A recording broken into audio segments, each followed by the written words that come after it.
Greetings, greetings, greetings, brothers and sisters. Greetings. First and foremost, we must acknowledge our Heavenly Father, Yahweh, through His only begotten Son, Yahweh Shai, for allowing this word to come out, man. Today is so-called Monday, the second day of the week, the first so-called day of the work week for a lot of people. And today's word, man, I want to speak about this thing called peace. I think that peace is something we should always be conscious of. Peace should always be the first option that we approach in this chaotic world that we live in. There's so many different angles and there's so many different perspectives. When you look at the world operating in a place totally opposite of peace, loudness, chaos. I think that you do yourself a major justice when you subscribe to this thing called peace. When you subscribe to this thing called quietness, calm. If you could just pause in the midst of your loud day, in the midst of all these things you have going on throughout the day, all these different distractions, all these different noises, all these different aggravations. Sincere brothers and sisters, if you can get to that place where you could just find that peace, even if it's for a couple minutes, I don't think you understand how powerful that is in today's world, man. In Romans 12:18, it tells you, man, if it live peaceably among all men is what it says, and I'm paraphrasing. In Romans 12:18, live peaceably among all men. And the way society is being ran today, people are clueless to what peace is, nor what peace look like, nor what peace sounds like. You see? Yahweh said in John 14:27, he told his disciples that he leave them with peace, which is different from the peace the world offers. So when you look at peace from a worldly perspective, peace would be, what would be a good example of peace from a worldly perspective? Peace would be you're not into it with somebody, You don't associate noise with disruption of peace. People look at worldly peace as if they're into it with somebody. If they're not into it with somebody, or them and somebody get along, that's peace. Okay, that's how I would interpret worldly peace. But spiritual peace is quietness, calmness, harmony, love, tranquility, And that's what we need with all the things that's going on, with all the noises and distractions that's going on in this world, brothers and sisters. It would be very beneficial spiritually for us to subscribe and invest in this thing called peace, man. Matthew 5:9, Yahweh says, blessed are the peacemakers. See that? When you live the life of a peacemaker and you surround yourself with other peacemakers, you're going to be all right. I can almost assure you your stress level is going to always be on a decline and not on the ascent. It's always going to be on a decline. So if it's individuals that's heavily stressed, whether it's from your job, whether it's from your family, whether it's from your children, whether it's from your relationship, once you incorporate that thing called peace, life is going to be much, much better, man.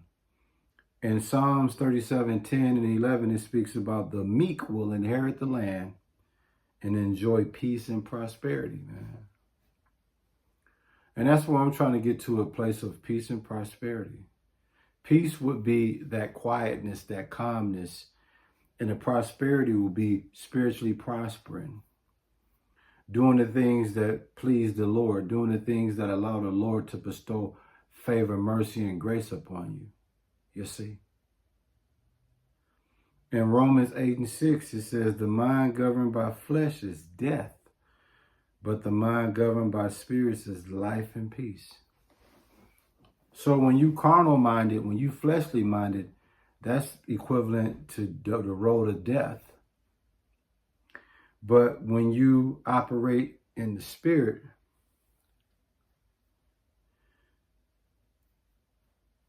that's where you get life and peace.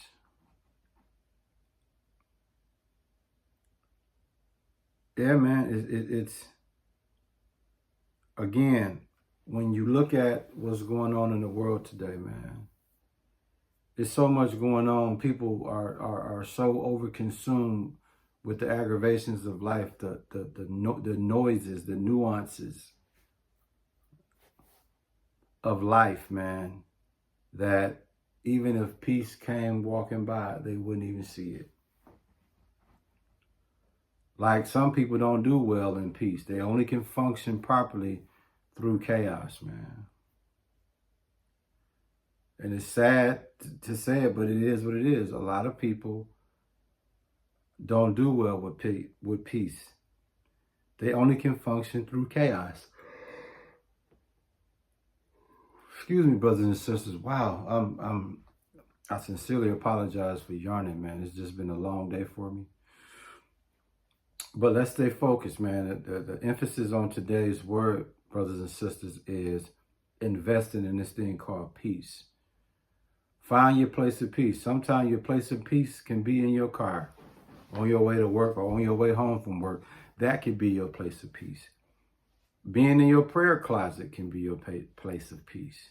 Traveling can be your place of peace. Going to the grocery store in the middle of the night can be your place of peace.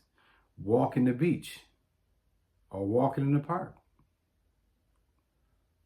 There's several different scenarios that we can look at, that we can exploit, or that we can leverage, or that we can entertain as our place of peace.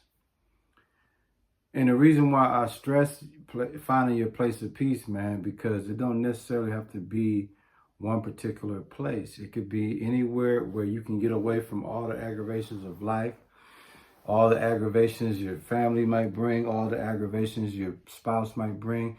If you could find a place where you can get away from all of that and just be in calmness, be in quietness, be in tranquility, just be silent, even if it's temporary, that is where you want to be, your place of peace. That's what your place of peace looks like. That's what peace looks like.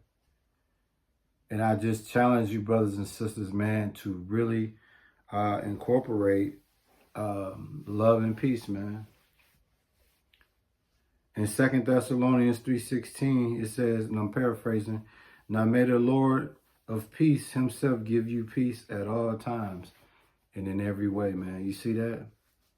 So peace should always be something we're conscious about as far as entertaining and wanting to be in the presence of, man. Yeah.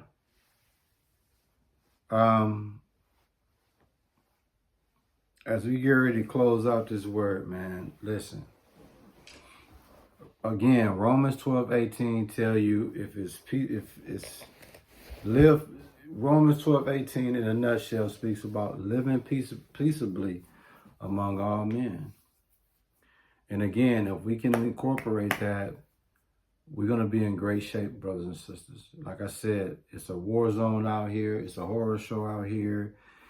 And people are not entertaining the spirit of love, and people are not entertaining the spirit of peace. So you have to create your own lane of peace. You have to create your own space of peace, and not let anybody infiltrate that. When you're operating in a place of peace, man, you're going to always be in a healthy, mental, spiritual, safe place. But when you're operating in chaos and loudness, you can forget about it, man. You can forget about it. That's all I got for you, sincere brothers and sisters today, man. I hope You sincere brothers and sisters were truly, truly edified by this word. And we give all praises, glory and honor to our Heavenly Father, Yahweh, through his only begotten Son, Yahushua, for allowing this word to come out. Shalom.